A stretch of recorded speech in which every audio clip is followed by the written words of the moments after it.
खूप साऱ्या लोकांना वाटतं की मेंढीपालनामध्ये खुराक दिला की प्राणी चांगले होतात. तर तुम्ही एकदा बारकाव्यानं विचार करा आणि त्याच्यानुसार खुराक दिलं म्हणजेच मेंढीपालन चांगलं होतं तर साफ चुकीचं आहे, मी सांगतो ना. आणि त्यापेक्षा काय करायचं, चाऱ्याचं संतुलन, बॅलन्स पाहिजे चारा. त्या बॅलन्स चाऱ्यावरती नियोजन केलं तर खुराकापेक्षा मेंढीपालन चांगलं होतं. आणि खुराक तुम्हाला प्रत्येक वेळी बाजारातून विकताचं आणावं लागणार आहे. आणि जर तुम्हाला वाटलं ना खुराक नाहीच घालायचं मला, तरीसुद्धा मेंढीपालन होतं. त्याच्यासाठी 2-3 गोष्टी कराव्या लागतील. सर्वात पहिला मेथी घास, दुसरं तुती आणि तिसरं म्हणजे शेवगा. ह्या 3 गोष्टी लावा. आणि तुम्ही खुराक नाही घातलं तरीसुद्धा मेंढरं अशी होतात. पण राहायची व्यवस्था मात्र अशी करावी लागते. राहण्याच्या व्यवस्थेत तुम्ही काहीच करू शकत नाही. आणि त्या मशनीमध्ये जो काही तुम्ही चारा घालणार आहे त्यांना, तो त्या मशनीमधनं झाला पाहिजे. त्याच्याशिवाय तुम्ही चारा घातलाच नाही पाहिजे. बिना खुराकाची सुद्धा मेंढरं ह्याप्रमाणे होतात. म्हणजे आपल्याला काही क्वालिटी करायची नाही, तर आपल्याला त्याचं वजन वाढवायचे. मग त्या वजनाच्या प्रमाणात त्या मेंढ्या होतात आणि तशा होतात. आणि 100% मी सांगतो होणारच. तर तुम्हाला काय करायचं आहे, खुराकाचा प्रश्न नको असेल ना, तर तुमच्या भागामध्ये जर थोडीफार तुती शेवगा येत असेल तर तो 100% लावा. आणि मेथी घास तर 100% करा. ज्यांच्या भागामध्ये मेथी घास किंवा लसूण घास येतो त्या लोकांनी मेथी घास किंवा लसूण घास हा केलाच पाहिजे. कारण त्याच्यामध्ये जेवढं कंटेन आहेत तेवढं कशातच कंटेन नाहीत. जेव्हा तुम्हाला वाटेल की मला खुराकाचा प्रश्न आहे किंवा खुराक दिलं पाहिजे, ह्या सगळ्या गोष्टींचा जेव्हा डोक्यामध्ये प्रश्न येईल ना, तेव्हा एक तर ज्वारीचा कडबा उपलब्ध करा. दुसरी गोष्ट म्हणजे त्यांच्यामध्ये मेथी घास घालायची सिस्टम पण तशी असते, त्याप्रमाणे घाला. खुराक देऊच नका, काही गरज नसते. फक्त माझ्याकडे तुती येत नाही किंवा शेवगा जगत नाही म्हणून आम्ही ह्या सर्वांना 1 किलो प्राण्यांना खुराक घालतो. का तर आपल्याकडं ते येतच नाही, मग ह्यांना थोडंसं कंटेंट पाहिजे असतं, तर ते आपल्याकडे कंटेंट मिळत नाही म्हणून त्याप्रमाणे त्यांना खायला घालत असतो. आणि जर काय तुम्ही हे 2 गोष्टी केल्या, 2 ते 3, तर मी तुम्हाला सांगतो वैयक्तिक त्या मेंढीपालनामध्ये खुराकाची गरज लागणार नाही. आणि तुम्ही म्हणाल की सर्व्हिस सांगतायत खुराक घातलं पाहिजे. हो, सर्व्हिस सांगतायत बरोबर आहे, पण तुम्ही ठेवताय कसं, म्हणजे त्यांची राहण्याची व्यवस्था कशी आहे, नियोजन कसं आहे, ह्या सगळ्या गोष्टीवरती पण डिपेंड असतं. जसं की आपल्याला स्वच्छ जागेवरती बसायला वगैरे आवडतं, तसं ह्या प्राण्यांनासुद्धा स्वच्छ जागेमध्ये बसणं किंवा स्वच्छता जिथं असेल तिथं त्या ठिकाणी बसणं सर्वात महत्त्वाचं आवडतं. आणि त्यानुसार हे मेंढीपालन असतं. आता ही बघू शकता माझी गौरी आहे, काय स्ट्रक्चर आहे आणि तिचं आता पोट काय प्रमाणे सुटायला लागलं. आणि हे आमचा गोम्या तर काय ती नुसती गोंजरली की शेपूट लगेच हलवतं. अजून हिला क्रॉस करायची, हे क्रॉस झालेलं नाही आहे तरीसुद्धा हिच्याबरोबरीला आलं आहे. पण अजून 2-3 महिने आपण क्रॉस करणारसुद्धा नाही आहे, कारण ती थोडीशी अजून चांगली झाली पाहिजे. म्हणजे ही जशी मादी आहे ना तशी ही मादी झाली पाहिजे त्याप्रमाणे. आणि सर्वात तुम्ही तडजोड करू शकता, खुराक घातलं नाही तरी चालतं, पण मात्र शेडसाठी तुम्हाला तडजोड करता येणार नाही, ते करावंच लागतं. आणि ते एक मशनीचं जो आत्ता मॅटर आहे तो एक करावा लागतो. तुम्ही म्हणाल की एवढं काय करायचं, तर मी सांगतोय ना, तुम्ही जे काही तूर आणता ना, सर्वात महत्त्वाचं विकतची जी तूर येते, तुरीचा वरचा जो पिशवीचा भाग असतो ना, त्याच्यामध्ये काही चांगला पालेदार असतो, काही ओलसर तूर असते. पण ज्या काय पिशवीमध्ये तूर खाली आहे ग्राउंडला एकदम, तिथं सर्वच लाकडाचा भरडा असतो. तुरीच्या काट्याच, तुरीचा पाला अजिबात नसतो. मग त्या काट्यांचं काय करायचं, कारण ते वजनाला जास्त बसतं ना, लाकडाच्या काटे असल्यामुळं त्या वजनाला जास्त भरतात. तुरीचा पाला हा 30 ते 40% असतो आणि बाकीचा 60 ते 70% मी सांगतो काटे येतात. आणि जर काही कुणाला बघायचं असेल तर माझ्याकडे तुरीच्या पोत्या येतात, येऊन बघू शकता, मी चेक करून दाखवू शकतो, असंच नाही सांगू शकत. तर त्याप्रमाणे असतं. मग काय करायचं, मग त्या काट्या फेकून द्यायच्या का, तर त्याच्यासाठी तुम्ही ते मशनीची व्यवस्था करायची. कारण जर तूर विकत घेत असेल आपण आणि तुरीचा चारा जर ह्यांना घालत असेल तर तो आपला जेवढा चाराचा कचऱ्यामध्ये जातो त्या पैशामध्ये ती मशीन येते. आणि 2-3 गोष्टीच फक्त करा, जास्त असं मेंढीपालनामध्ये काही करू नका आणि जास्त काही करत बसायचं नसतं. तुम्हाला एक तर खुराक द्यायचं नसेल तर ते करा. ह्यांना जर आजारपणाची औषधं वगैरे काय द्यायची नसतील तर शेड असं बनवा. आणि तुम्हाला चारा जर वेस्ट घालवायचा नसेल तर मात्र त्या मशनीचा विचार करा.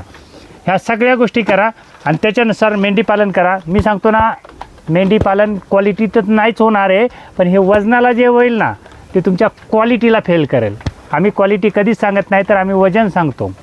सर्वांना जर असे प्राणी करायचे असतील म्हणजे मेंढीपालनामध्ये चांगल्या प्रकारचे, हे पण बघू शकता. आता केस 0 कट आहे, असं नाही की त्याला केस आहेत आणि मग त्याप्रमाणे दिसतं आहे, तर ते 0 कटामध्ये असं आहे. फक्त हे आमच्याकडची गलूरवाली मादी आहे, त्याला गलूर आलेलं आहे, कारण आमच्याकडे गलूरवाली घेत नाहीत. पण आपल्याकडे एक शोभिवंत आणि वजनदार प्राणी करायचे असतील तर गलूर असलेलं चालेल, कारण तिला गलूर आहे. पण तिच्या पिल्लाला जर नर चांगला असेल तर 50-50% होतं, म्हणजे जर एकाला गलूर आलं तर एकाला येणार नाही, अशा टक्क्यामध्ये प्राणी होतात. त्याप्रमाणे तुम्ही नियोजन करा. आणि मी सांगतो ना, ह्या प्रकारचे प्राणी करायला जास्त खर्च येत नाही. हे जे काही सर्व प्राणी आहेत, म्हणजे नारी सुवर्ण असू द्या किंवा कुठल्याही मेंढ्या असू द्या, खुराकाचं जर तुम्ही कमी करायचं केलं प्रयत्न तर ह्याचा फायदा जास्त होतो. बघा, खुराक जर ह्याच्यावरती फोकस कमी केला, तुम्ही चाऱ्यावरती जो चारा आहे तुमचा, जो काही कचऱ्यामध्ये टाकताय त्यालाच मॉडिफाय करून जर चांगल्या पद्धतीनं दिला तर जो चाऱ्यावरती खर्च होणार आहे तो कमी होतो आणि त्याचाच फायदा आपल्याला ह्या मेंढी पालनामध्ये प्लसमध्ये होतो. तर तुम्ही नियोजन करायचं कशा पद्धतीनं केलं पाहिजे, काय केलं पाहिजे. आता हा आमचा बाहुबली बघा, ही 7 महिन्याची आहे ना, हा आता 3 महिन्याचा होईल. बघा त्याचं कंपॅरिजन, त्याचं वजन, त्याची बॉडी आणि हिची बॉडी बघा. म्हणजे नर जे होतात ह्यांचं हे एकदम डिसेंट होतात, म्हणजे नराचं काय तुम्ही नाद करू शकत नाही. पण एक असतं की आपल्याला माद्यासुद्धा बनवायच्या असतात आणि त्याच्यानुसार आपण हे बनवत असतो. तर मेंढी पालन करताना ह्या 2-3 गोष्टी काटेकोरपणे केल्यात ना, मी सांगतो खुराक देऊच नका. मी 1 किलो तरी देतो आहे, पण मी तुम्हाला सांगतो तुम्ही नाहीच दिलं तरीसुद्धा माझ्यासारखे प्राणी हे 100% होणारच. की जेव्हापासून मला हे मेंढीपालन समजलं किंवा जेव्हापासून हे मी मेंढीपालन करायला लागलो, त्याच्यानंतर थोडंसं शिकायला गेलं. शिकत काही माद्या माझ्या अशा बनल्या आणि काही माद्या अशा एकदम बारीक बनल्या, कारण त्याला पर्यायच नव्हता, कारण मलाही माहीत नव्हतं. आणि जसं जसं मला माहिती पडत लागलं किंवा मला जसं यातनं शिकायला भेटलं त्या पद्धतीनं मी प्राणी करायला लागलो. क्वालिटी तर मी करतच नाही, क्वालिटीच्या मागे लागतच नाही, तर वजनाच्या मागे लागतो, कारण ह्याला वजनाचा पैसा येतो. आता ही मादी आणि ही मादी बघितली तर एकसारखीच दिसते, पण ही तिची आजी आहे, म्हणजे हिची आजी ही आहे, पण ही आजी एवढीच आता दिसते, अजून गाभण नाही काय नाही, तरीसुद्धा ती आजी एवढीच दिसते. तर ज्या काही चुका झाल्या होत्या आपल्याकडं, आता तिकडं पण तशाच काही माद्या आहेत 2-3, कारण माझ्याकडनं ज्या चुकल्या होत्या, म्हणजे जी चूक झाली होती ती आता काय तिला दुरुस्त करण्यासारखं ह्याच्यामध्ये काही नसतं. तिचं स्ट्रक्चर वाढवता येत नाही किंवा काय करता येत नाही, फक्त जी काय बॉडी मेंटेन करता येते तेवढीच होऊ शकते आणि त्याच्यानुसार हे बाकीचं पुढचं करता येतं.